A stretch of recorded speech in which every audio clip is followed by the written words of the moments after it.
नमस्कार, आप देख रहे हैं स्पेशल रिपोर्ट। आपके साथ मैं हूं अंजना ओम कश्यप। आज स्पेशल रिपोर्ट में बीमार सोच के इलाज की बात करेंगे। आप सोचिए, परिवार का सदस्य बीमार हो और उसे जीवन रक्षक इंजेक्शन की जरूरत हो, लेकिन वही इंजेक्शन ना मिले तो ऐसी स्थिति में परिवार की पीड़ा को शब्दों में बयां करना मुश्किल है, कठिन है। लेकिन ऐसे हालात क्यों बने? जब हम आपको वो सच दिखाएंगे तो आपको गुस्सा आएगा, क्रोध आएगा। आपको पता चलेगा कि जिंदगी और मृत्यु के बीच कैसे कुछ लोग रोड़ा बनकर खड़े हैं। महामारी के बीच मरीजों का हक मार रहे हैं, क्योंकि जो जीवन रक्षक दवाएं मरीजों तक पहुंचनी चाहिए, उन्हीं दवाओं को कालाबाजारी के काले खिलाड़ियों ने अपनी गैर कानूनी कमाई का जरिया बना लिया है। आज तक के संवाददाता जमशेद खान और नितिन जैन जब खुफिया कैमरा लेकर निकले तो दिल्ली से पंजाब तक कई घिनौने चेहरों से नकाब ही उतर गया।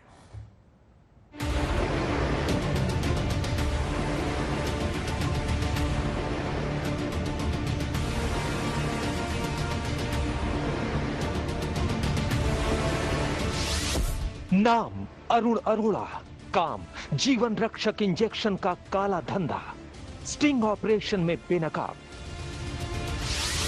नाम मोहम्मद आमिर, काम जीवन रक्षक इंजेक्शन की कालाबाजारी, स्टिंग ऑपरेशन में बेनकाब।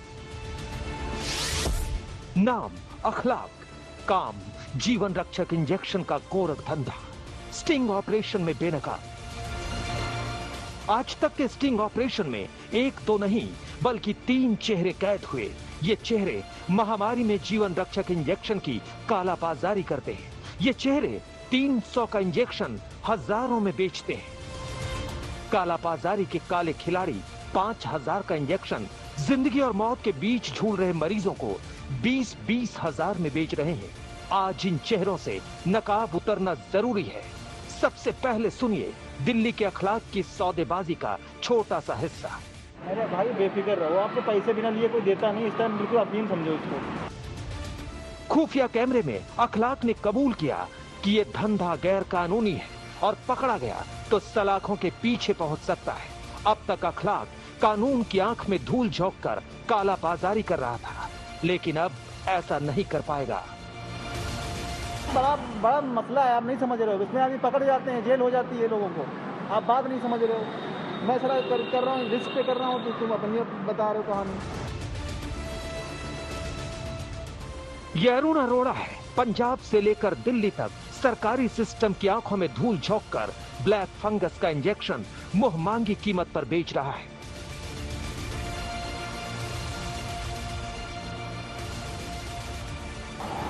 जैसे इंजेक्शन गवर्नमेंट से लाट होती है। 8 एक हो गए, हाँ 6 एक हो गए, हाँ 6 एक हो गए, 20 हो गए ना। 3 उनको दे देंगे, 10 उनमें से दे देंगे। तो आपका फार्मेसी का काम है?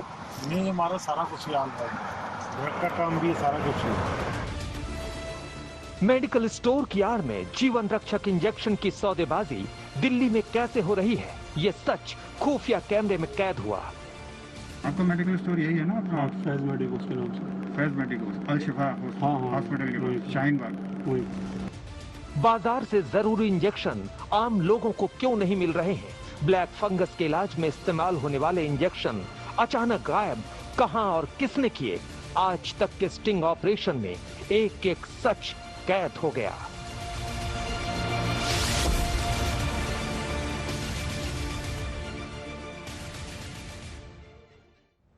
आपने भी देखा, कोरोना के बाद देश में कई लोगों को ब्लैक फंगस हो गया।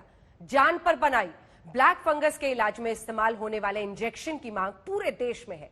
हॉस्पिटल में इंजेक्शन की किल्लत है, लेकिन काला बाजारी करने वाले लोग इसी इंजेक्शन को आसानी से बेच रहे हैं। आज तक के स्टिंग ऑपरेशन में दिल्ली में मेडिकल स्टोर की आड़ में जीवन रक्षक इंजेक्शन की कालाबाजारी करने वाला एक चेहरा कैद हुआ है। देखिए।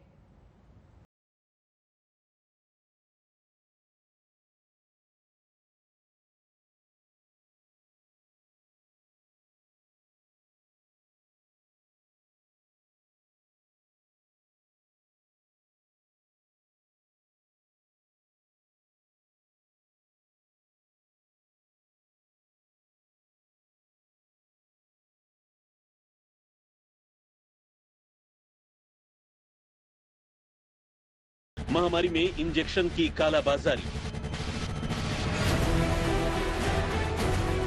ब्लैक फंगस के इलाज में इस्तेमाल होने वाले जीवन रक्षक इंजेक्शन की शर्मनाक सौदेबाजी हो रही है। जीवन को बचाने वाले इंजेक्शन का काला धंधा किया जा रहा है। आज तक के स्टिंग ऑपरेशन में ऐसे कई सौदागर कैद हुए।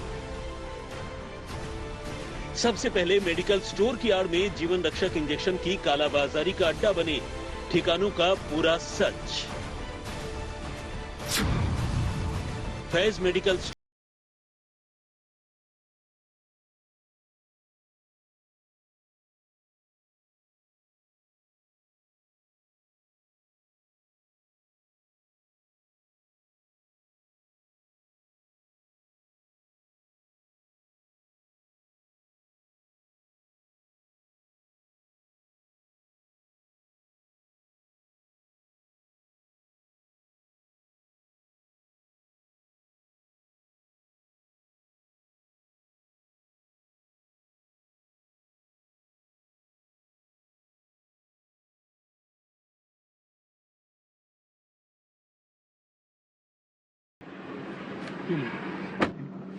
ये वही है ना सर, ब्लैक फंगस का इंजेक्शन पक्का? बेफिक्र हो गया, आप डॉक्टर को व्हाट्सअप कर दीजिए। एक बार व्हाट्सअप करो। 4 ही है। 4 मांग देना। हाँ 4 ही बोले। अब एक ये तो आप 3 रख लीजिए।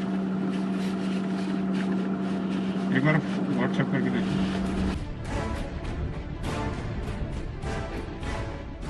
आमिर से हमारी बातचीत गाड़ी के अंदर हो रही थी। बार बार आमिर ये भरोसा दिला रहा था कि इंजेक्शन असली है। आप बुरा मत मानिएगा भाई साहब, भाईजान नकली माल बहुत चल रहा है। हाँ वो आप चेक कर लो कोई आपका मेडिकल स्टोर यही है ना अपना? फैज मेडिकोस के नाम से। फैज मेडिकोस, अल शिफा हाँ हॉस्पिटल के पास, शाहीन बाग। वही उसके बराबर में। तो आप ही से बात हो रही थी मेरी फोन पे? दूसरी साइड से भी देखो इसका जो बार कोड है ना, वहाँ आप स्कैन कर लो, गूगल से निकल जाएगी साइड। अच्छा ठीक है। इंजेक्शन असली है और इसी असली इंजेक्शन की रेट लिस्ट आमिर ने बताई। 5000 का इंजेक्शन 20,000 में, और हर दिन 20 से 25,000 इंजेक्शन मुहैया करा सकता है। इसका एमआरपी कितना है वैसे डिब्बे पे? जो 5,314 5,314 का इंजेक्शन है ये। तो ये तो 4 गुना हो गया आमिर भाई, कुछ तो कम कर लो। सर इसमें कुछ भी नहीं है, हैं? वो आपके सामने 700 रुपये पूरे बचने।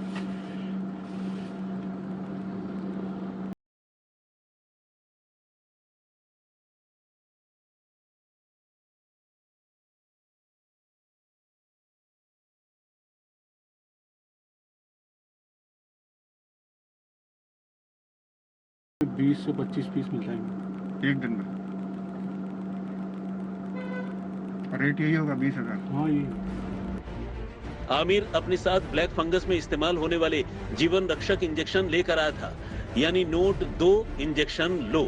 हमारा मकसद था सच दिखाना, लेकिन आमिर का मकसद था इंजेक्शन बेचना, लिहाजा हमने इंजेक्शन नहीं खरीदे। लेकिन इस चेहरे और फैज मेडिकल स्टोर का घिनौना सच सामने आ गया है। आज तक ब्यूरो।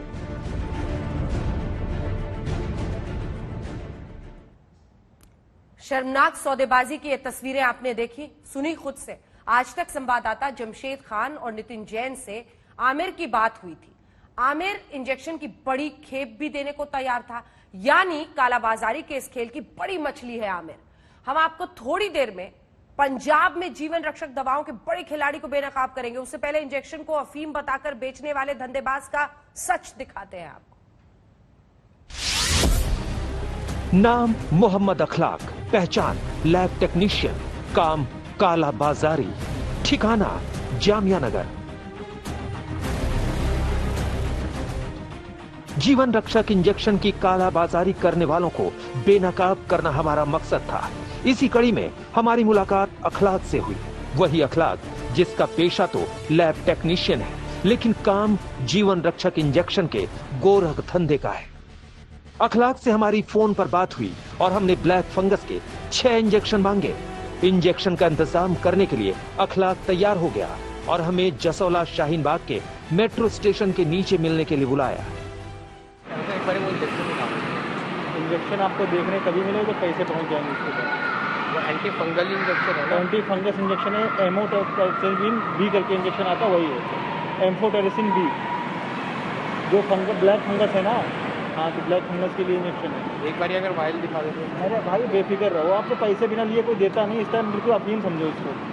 भाईजान सुनो, हाँ मैंने आपको पैसे दिए रखे हैं। हाँ, मैंने तो पैसे दे करके तो इंजेक्शन आया है। हाँ, आप मुझे एक वाइल दिखा दो, मैं डॉक्टर को भेज दूंगा। फोटो मैंने भेजा था आपको, आपने देखा नहीं देखा? फोटो मैंने डॉक्टर को जो भेजा है ना, हाँ, डॉक्टर ने बोला कि मेरे को वाइल चाहिए। ये वाइल का आप एक दो शॉट मंगा लो वहाँ से।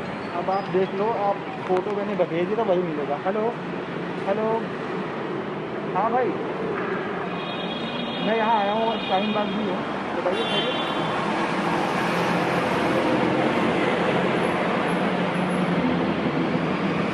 आप लाइन को क्या बताऊँ यार, मैं कुछ परेशान हो गया था।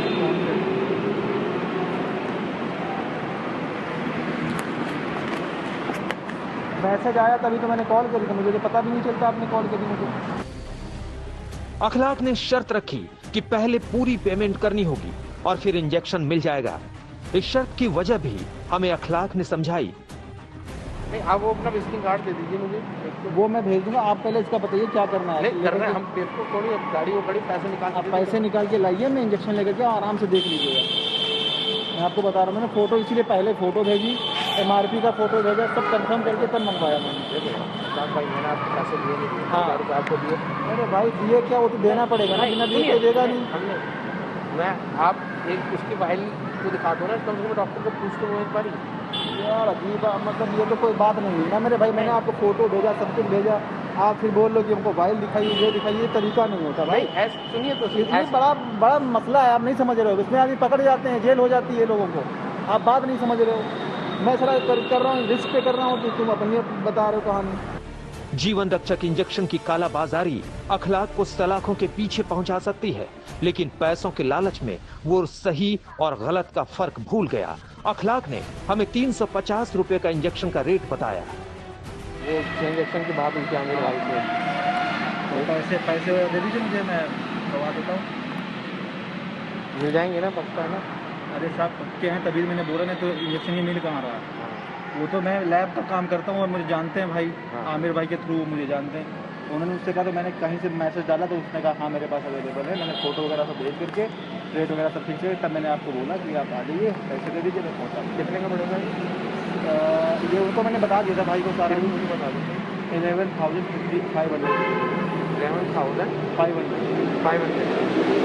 और वैसे MRP 375 समथिंग है जी। एम्फोट्रेट बी यही वो इंजेक्शन है जिसकी कीमत 300 के करीब है, लेकिन बाजार से गायब यही दवा 11,000 रुपए में अखलाक बेच रहा है। दावा ये कि चंद मिनटों में डिमांड के हिसाब से इंजेक्शन की डिलीवरी कर देगा। मैं एक बार पहले इंजेक्शन देखना चाहूँगा। इंजेक्शन जैसा फोटो है ऐसे ही है, आप मुझे एक बार दिखा देना, मैं जिससे कि एक बार डॉक्टर को करना हूँ। देखिए मैंने आपको फोटो भेज दिया, फोटो जैसा अगर ना हो पहले पैसे वापस, जैसा फोटो भेजा है वैसे इंजेक्शन होगा, बस बात बताना। आप आइएगा, पैसे दीजिएगा, तुरंत इंजेक्शन आधा घंटे के अंदर, 15 मिनट के अंदर होगा। जितनी देर फोन करके आने में लगा उतनी टाइम लगेगा इंजेक्शन आने में। हमारी इन्वेस्टिगेशन में ये बात सामने आई कि अस्पतालों में ब्लैक फंगस से जूझ रहे मरीजों को जीवन रक्षक दवाएं नहीं मिल रही, क्योंकि कालाबाजारी के काले खिलाड़ियों ने बड़ी मात्रा में दवाओं का स्टॉक अपने पास रखा हुआ है और जिसे गैर कानूनी तरीके से बेचा जा रहा है।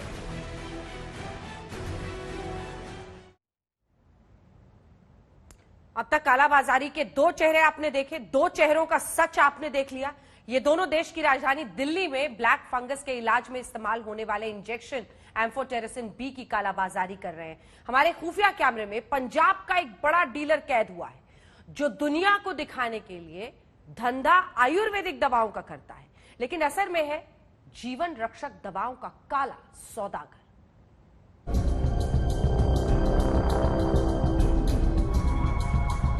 कार में बैठे इस चेहरे को गौर से देखिए।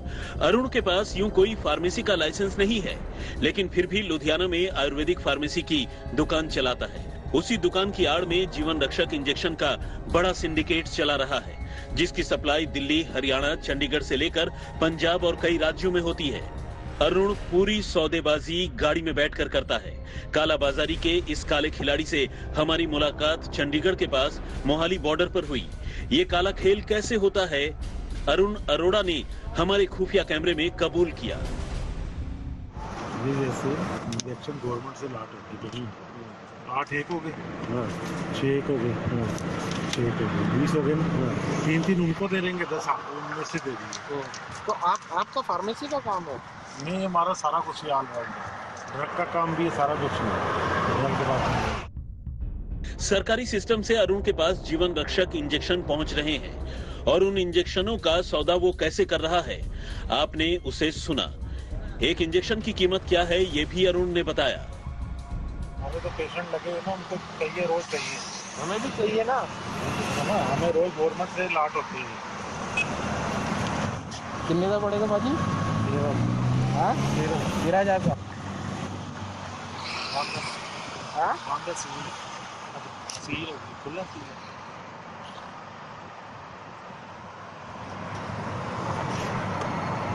कितने हैं? 10।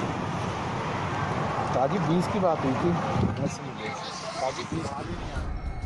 अरुण ने हमारे हाथ एम्बिसॉम 50 mg इंजेक्शन थमा दिया। अरुण का दावा था कि एम्बिसॉम 50 mg इंजेक्शन यूएस का ब्रांड है जो कि आसानी से बाजार में उपलब्ध नहीं है। एम्बिसॉम 50 mg इंजेक्शन की एमआरपी 3563 रुपए है, लेकिन इसे 13,000 रुपए में बेचता है। आपको कितने पैसे देने हैं टोटल? 30 के साथ 13 है तो 1,30,000 देने ना। आओ गाड़ी में ले लो तुम। दे रहा हूँ। अरुण का दावा था कि दिल्ली के बड़े प्राइवेट अस्पताल में उसके इंजेक्शन 15-15 हजार में बिके हैं। इंदिरा में जा रहा 500 जी को पूछो कितने टीके दिए। अच्छा, 15-15 हजार में इधर लेके गई। लगाने में क्या, उसको यूएसए का ब्रांड है, गवर्नमेंट की स्लिप है, हमारे पास सब कुछ है। अरुण ने बताया कि ब्लैक फंगस का इंजेक्शन बाजार में न होने के चलते ब्लैक मार्केट में दाम बढ़ रहे हैं।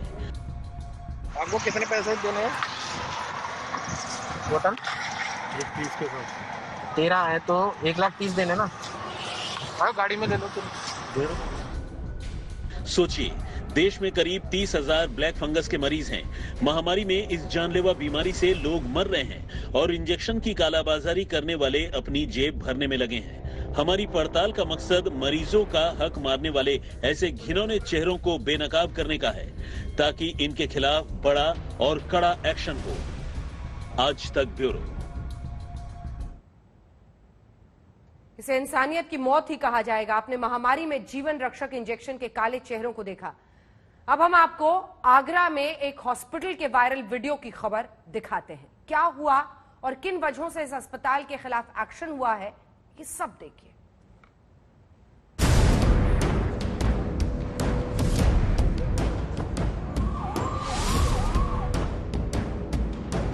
समझ जाएंगे कौन सा मिलेगा कौन सा नहीं मिलेगा। सही बात है, सही बात है। मॉक भी कराई सुन करके सबके, फिर चढ़ गए 22 मरीज, तुरंत खोल दिए। बहुत गौर से इस वायरल वीडियो के एक एक शब्द को आज आप सुनिए। यकीन मानिए, उस मंजर के बारे में सोचकर आपकी रूह कांप उठेगी और जुबान से यही निकलेगा, हे भगवान, ये कैसे शैतान। एक ट्रायल मार दो दोपहर में, एक मॉक ड्रिल करके देख लो, समझ जाएंगे कौन सा मिलेगा कौन सा नहीं मिलेगा। सही बात है, सही बात है। एक मॉक ड्रिल करी हमने सुबह 7 बजे, मॉक ड्रिल हुई सब दोषी मंदिर। ये किसी पता नहीं है, ये मॉक ड्रिल कराई सुन करके सबके, फिर चढ़ गए 22 मरीज, तुरंत खोल दिए। 22 मरीज छट गए और 22 जे मरेंगे। और कितनी देर के लिए मकदल? एक तो नहीं बल्कि 22 मरीजों का दम घोट दिया गया।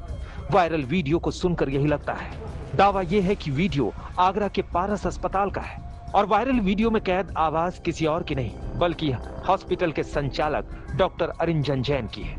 एक बार फिर सुनिए, क्या हॉस्पिटल में 22 मरीजों को ऑक्सीजन रोककर तड़प तड़प कर मरने के लिए छोड़ दिया गया। और कितनी देर के लिए मकदल करा? 5 मिनट के 5 मिनट में 22 मरीज मकदल। नीले पड़ने लगे। ओहो ओहो। 22 की मॉकड्रिल पे 22 छट गए। हम चलो जी बचे 74 बचे। सही बात है। इन्हें टाइम मिल जाएगा। फिर वो और दी सलाह कि अपना अपना सिलेंडर लाओ। तमिलनाडु से कुछ लोग उसमें सबसे बड़ा प्रयोग यही रहा। सबसे बड़ा प्रयोग यही रहा। बताया जा रहा है कि वीडियो अप्रैल महीने का है, जब दूसरी लहर का कहर देश पर टूटा था। वायरल वीडियो का एक हिस्सा और सुनिए। बोले बॉस आप समझाओ, डिस्चार्ज करना शुरू करो, ऑक्सीजन कहीं नहीं है, मुख्यमंत्री नहीं मंगा सकता ऑक्सीजन। आपको बता दूं सिचुएशन, मोदी नगर ड्राई हो गया, हमारे हाथ पैर फूले। और मेरा 12 घंटे का समय, या तो जैसे मर जाएंगे या निराकर कर दो। दिमाग बिल्कुल खत्म, क्या करना है और रास्ता दिखाएंगे। सोशल मीडिया पर वीडियो वायरल होते ही हंगामा मच गया। हॉस्पिटल की दिल दहला देने वाली हॉरर स्टोरी दुनिया के सामने आ गई। सवाल यह है कि आखिर जिंदगी बचाने वाले हॉस्पिटल को मरीजों को मौत के घाट उतारने का लाइसेंस किसने दिया? नमस्कार, आप देख रहे हैं स्पेशल रिपोर्ट। आपके साथ मैं हूं अंजना ओम कश्यप। प्रधानमंत्री नरेंद्र मोदी ने 21 जून से सभी के लिए फ्री वैक्सीन का ऐलान किया है। साथ ही प्रधानमंत्री ने यह भी ऐलान किया है कि 25% वैक्सीन प्राइवेट अस्पतालों को दी जाएंगी। अब इस पर सियासी लड़ाई कैसे सुलझ गई है, आज वो हम आपको दिखाने जा रहे हैं। ओवैसी को फ्री वैक्सीन में सुप्रीम कोर्ट का डर नजर आ रहा है, कांग्रेस को प्राइवेट अस्पतालों को दी जाने वाली वैक्सीन में घोटाला नजर आ रहा है, और समाजवादी पार्टी के अध्यक्ष अखिलेश यादव को फ्री वैक्सीन का स्वागत करने पर भी वो खुद ही फंस गए हैं। आइए आपको दिखाते हैं अपनी ये स्पेशल रिपोर्ट।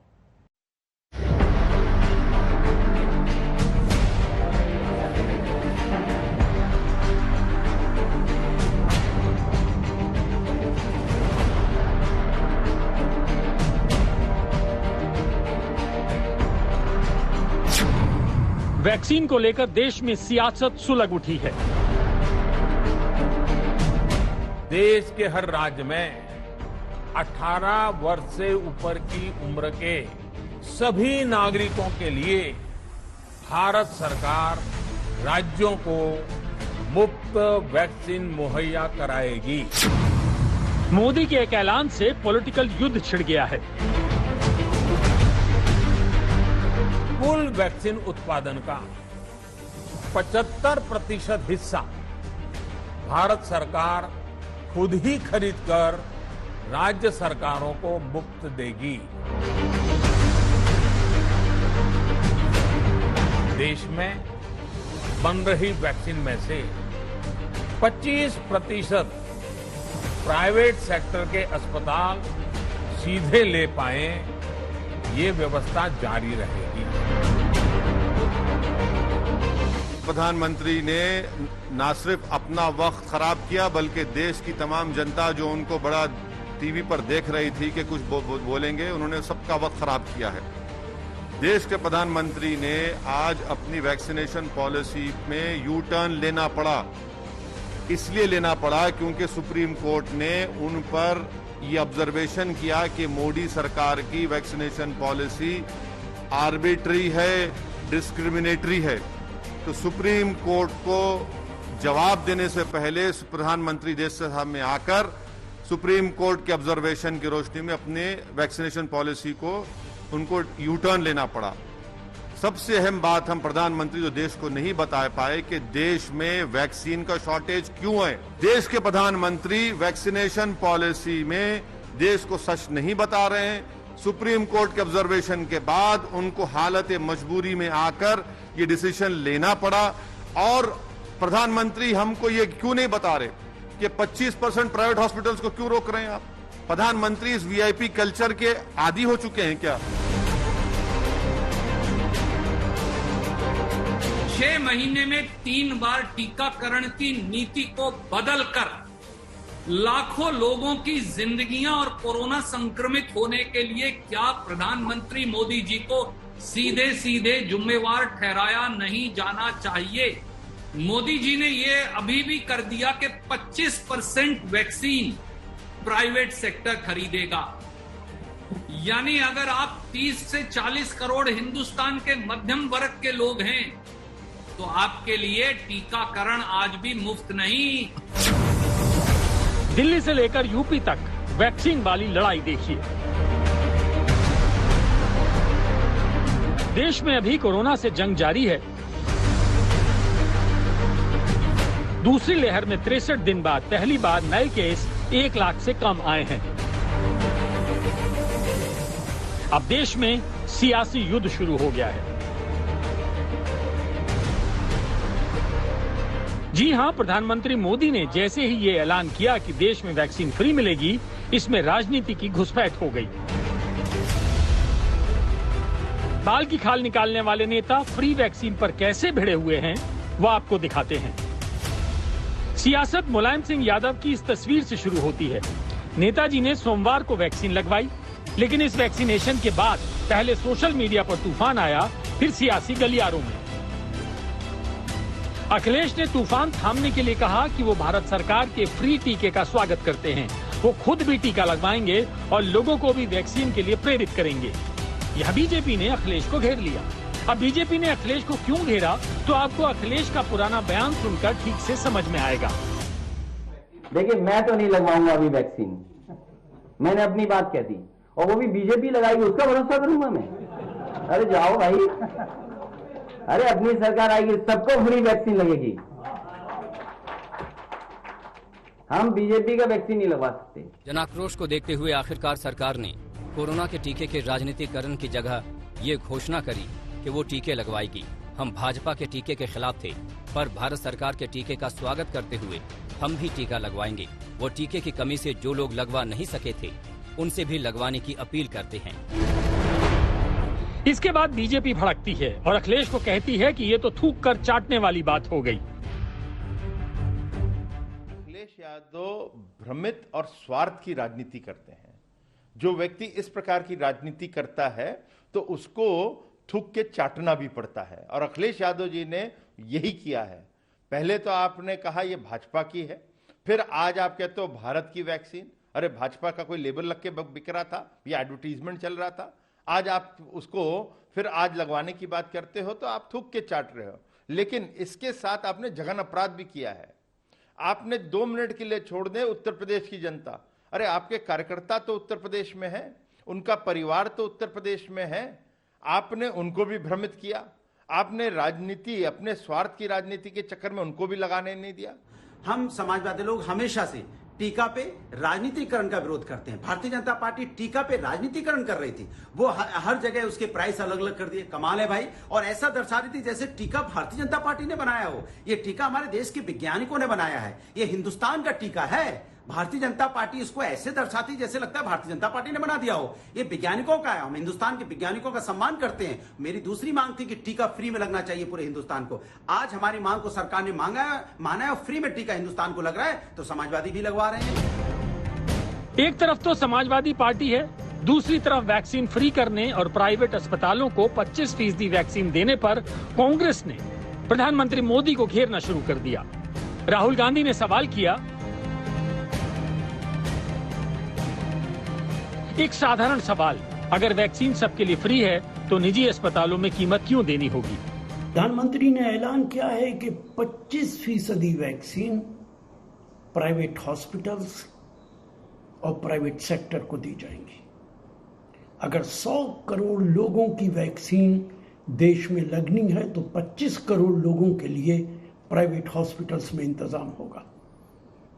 जिस देश के अंदर 6 करोड़ लोग इनकम टैक्स रिटर्न्स फाइल करते हों और 1.5 करोड़ लोग सिर्फ इनकम टैक्स देते हों, वहां 25 करोड़ लोगों के लिए पैसा देकर वैक्सीन लगवानी पड़ेगी। प्रधानमंत्री जी, क्या इसके अंदर कोई घोटाला नहीं है? मेरी इत्तला है कि इसके अंदर बड़ा घोटाला है। बड़े हॉस्पिटल से बड़ा पैसा लिया गया। मैं पूरी जिम्मेदारी के साथ ये बात कह रहा हूं ताकि वो मुनाफा कमा सके। इसकी जुडिशियल इंक्वायरी होनी चाहिए कि इस तरीके का फैसला प्रधानमंत्री ने क्यों किया है। ये जो डर्टी डीइंग डिपार्टमेंट है, इस डर्टी डीइंग डिपार्टमेंट का एक ही काम है, क्रिटिसाइज करो, कंडेम करो और क्वेश्चन करो। और इस क्रिटिसाइज करना, कंडेम करना, क्वेश्चन करना, ये जो पूरे के पूरा इनका एक डर्टी डीइंग डिपार्टमेंट का जो एक जन्म सिद्ध उनको अधिकार दिखता है। क्यों नहीं किया, फिर कहेंगे क्यों किया। तो ये कब, क्यों और कहां की जो कहानी है, ये अपने तक रखें। क्या ये चाहते हैं कि लोगों का फ्री वैक्सीनेशन ना हो?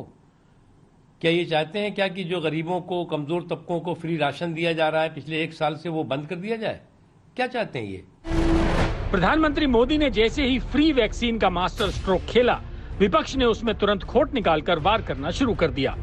लखनऊ से शिवेंद्र श्रीवास्तव के साथ आज तक ब्यूरो।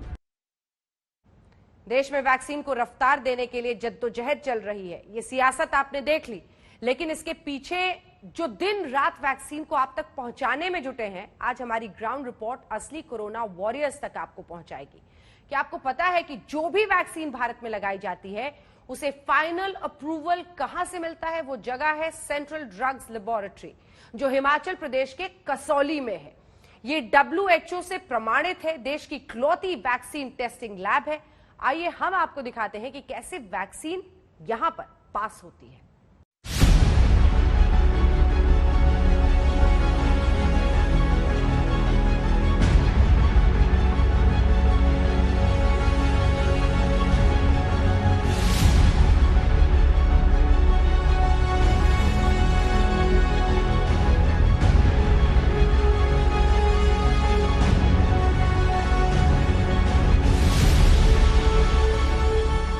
आप तक कोरोना वैक्सीन पहुंचाना आसान नहीं है।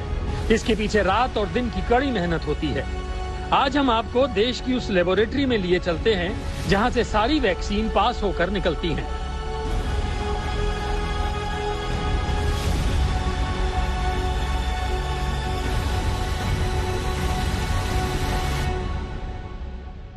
आज तक की टीम इस वक्त central drugs laboratory Kasauli Himachal Pradesh में है।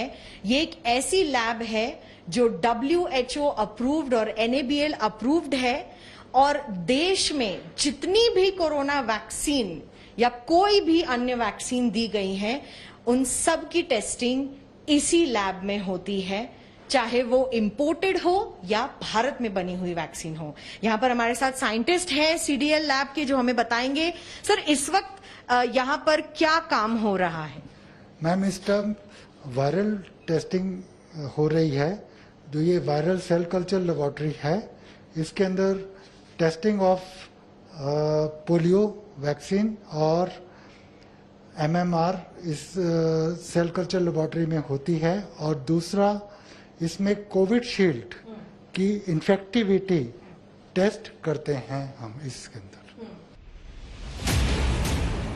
हम आपको बता दें, वैक्सीन देसी हो या विदेशी, सबकी टेस्टिंग यहीं होती है। रूस की वैक्सीन स्पुतनिक V का पहला बैच भी यहीं से टेस्ट होकर निकला है। ये लेबोरेटरी का दूसरा भाग है जहां पर बायोकेमिकल से संबंधित टेस्ट किए जाते हैं। सर, हमें बताइए कि यहाँ पर कौन सी वैक्सीन्स हैं जिनके टेस्ट यहाँ पर होते हैं? इसमें सारे तरह के वैक्सीन के टेस्ट होते हैं, particularly Covishield, Covaxin, Sputnik vaccine और जितनी भी इंपोर्टेड वैक्सीन आती हैं उनके होते हैं। और इसमें ऑस्मैलिटी, pH, वॉल्यूम, वायरस पार्टिकल, जो कि पोटेंसी टेस्टिंग है उसके लिए, कोविड वैक्सीन के लिए वो भी टेस्ट होता है। तो जब स्पुतनिक का सबसे पहला वैक्सीन का खेप भारत में आया था, तो वो यहीं पर टेस्ट किया गया?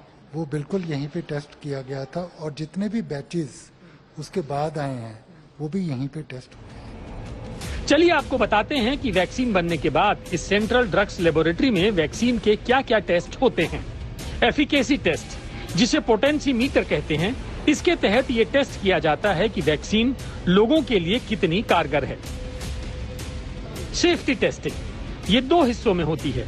पहले जानवरों पर टेस्टिंग, जिसे एबनॉर्मल टॉक्सिसिटी कहते हैं, जिसमें 7 दिन लगते हैं। दूसरा स्टेरिलिटी टेस्ट होता है, जिसमें 14 दिन लगते हैं।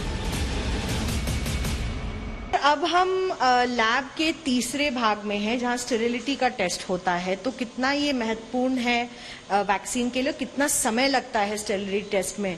मैम, स्टेरिलिटी टेस्टिंग में 14 दिन लगते हैं, और ये सबसे लेंथीएस्ट टेस्ट है, और 14 दिन के पहले हम इसको रिलीज नहीं, एज पर IP हम नहीं कर सकते। इतना लेंदी क्यों होता है, इतना लंबा समय क्यों लगता है? क्योंकि इसके अंदर प्रोसेस एज पर IP इंडियन फार्माकोपिया के अकॉर्डिंग ही हमने उसको फॉलो करते हैं। इस लेबोरेटरी की क्षमता हर महीने 250 बैचेस टेस्ट करने की है, लेकिन कोरोना काल में यहाँ रात और दिन एक करके 7000 से ज्यादा बैचेस टेस्ट किए गए हैं।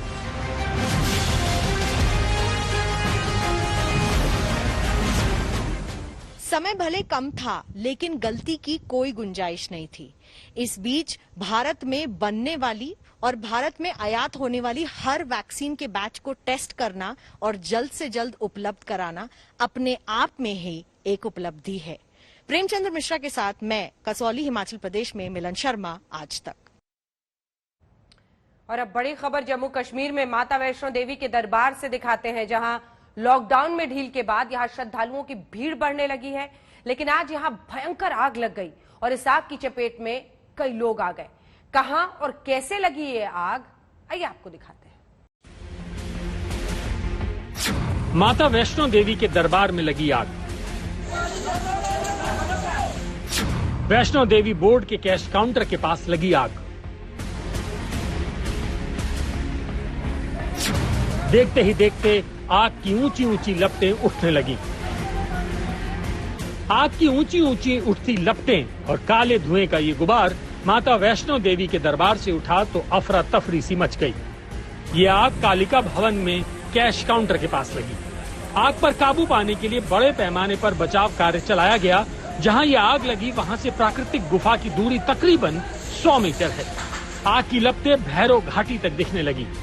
हम आपको बता दें कि कोरोना संक्रमण के केस कम होने और लॉकडाउन में ढील के बाद माता वैष्णो देवी के दरबार में हाजिरी लगाने वाले श्रद्धालुओं की संख्या बढ़ने लगी है। जानकारी के मुताबिक वीआईपी गेट के पास काउंटिंग रूम में शॉर्ट सर्किट के कारण आग लगी। देखते ही देखते आग ने विकराल रूप धारण कर लिया। आनंद फानन में कर्मियों ने बचाव कार्य शुरू करने के साथ ही श्राइन बोर्ड के अधिकारियों को इसकी सूचना दी। सूचना पर बोर्ड के फायर विंग के जवान मौके पर पहुंचे और आग पर काबू पाने में जुट गए। देश के कोने कोने से वैष्णो देवी के दरबार में लोग पहुंच रहे हैं। हालांकि आधार शिविर कटरा पहुंचने वाली अधिकतर ट्रेनें रद्द हैं। इसके बावजूद दूसरे राज्यों से निजी साधनों से श्रद्धालु आधार शिविर कटरा पहुंच रहे हैं। ऐसे में आग का लकना धड़कने और बढ़ा रहा है। आज तक ब्यूरो। और इसी के साथ स्पेशल रिपोर्ट में इतना ही। देश दुनिया की बाकी खबरों के लिए आप देखते रहिए आज तक।